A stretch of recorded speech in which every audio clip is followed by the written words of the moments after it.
Hey, I'm John Cannell, and today on Preppy Kitchen, we're making an indescribably delicious edible cookie dough. So let's get started. First off, measure out 2¼ cups or 270 grams of all-purpose flour. This is the reason that regular cookie dough is not edible. Flour might seem innocuous, but until it's baked, there could be bacteria in here that is not good to eat. So we're gonna bake this in the microwave. Microwave in 20-second intervals, stirring in between until the flour reaches 165 Fahrenheit. That's food safe. If you don't want to use your microwave, just spread this out on a baking sheet and bake at 350 for about 12 minutes or until 165. In you go.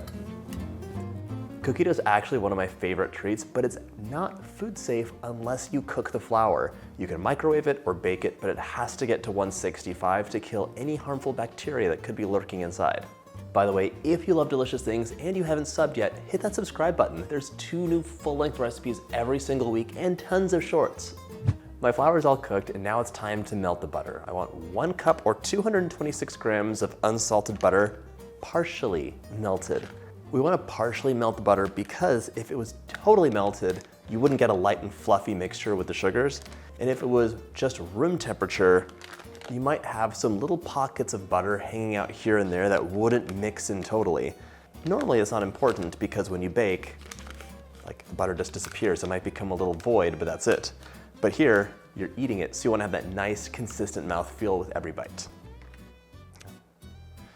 Into the microwave about 30 seconds, depending on how cold your butter is. If it's ice cold, it might be longer. Mine's almost room temperature. Look at this, perfectly partially melted. It's like a little lake of butter with butter islands in the middle. Right. However, I really should have done this in a large bowl because now I have to do one more dish. And you can mix this up with the hand mixer or with a stand mixer fitted with a paddle attachment. It's up to you. Okay. To this soupy mixture of butter, I'm adding 50 grams or 1/4 cup of granulated sugar. This recipe is so low stress because normally when you make a cookie, you're like, will it bake? Is it gonna be perfectly spread? Like, what's happening here? This doesn't bake, unless you want to. I could bake, I'll bake 1 cookie just to see how it turns out. But really, you're just gonna scoop it up, pop it into your mouth, and it's guaranteed to be delicious. Speaking of delicious, I also want 1¼ cups of light brown sugar. This will give me a wonderful caramel note, which I'm obsessed with. So that's 275 grams or 1¼ cups. And you'll notice I'm sprinkling it in. This is just to find any of those mischievous lumps of brown sugar that can make mixing annoying. That's why we crumble things up. Our scale's done, set that aside. It's time to mix this up on medium speed until it is light and fluffy. It shouldn't be very long. The nice thing is that partially melted butter mixes like that. Mixing this is gonna beat some air into the butter and sugar as well as mixing it really well. This is gonna give you a nicer mouthfeel when you enjoy your cookie dough fresh from the bowl. This is something you can enjoy by the spoonful at nighttime, middle of the day, morning, whenever you want to treat, or you can incorporate it into any of your favorite dishes. Like this would be great in an ice cream cake. You could have this crumbled over like anything like mixed berries or whatever, some whipped cream. You can let me know in the comments what you would enjoy cookie dough with.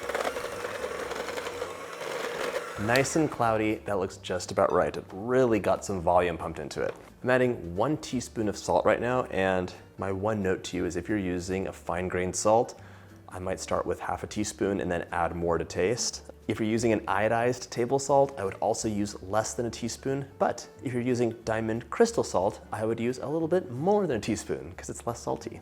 I'm also adding 2 teaspoons of vanilla for flavor and 2 tablespoons of milk to soften things up. We're not using any raw eggs in this. So the milk is gonna take the place of the egg just to give you that softer, more melt in your mouth consistency for the dough. Mix this up until it's nicely incorporated. And yes, the brown sugar, butter, and vanilla are working some magic right now, and this smells so good. At this point, the flour's ready to add. If it's cool, you don't wanna add hot flour in because that would melt the butter, take all those air bubbles away, and just give you a denser cookie dough. You want it to be a little bit fluffy. This is nice and cool, so I'm gonna add it in.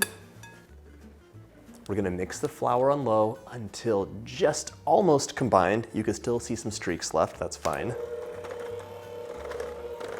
And if you wanted to, this step could even be done by hand with a spatula.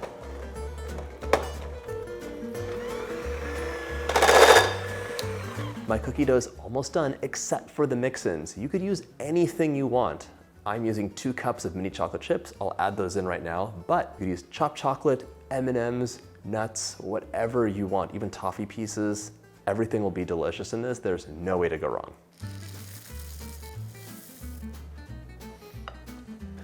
Fold this in just until the chocolate chips are evenly distributed and all the flour disappears. This is so intoxicatingly delicious by smell already. Wait, and if you're adding any nuts in, make sure they're toasted. That'll increase the flavor so much. All right, your cookie dough's almost done.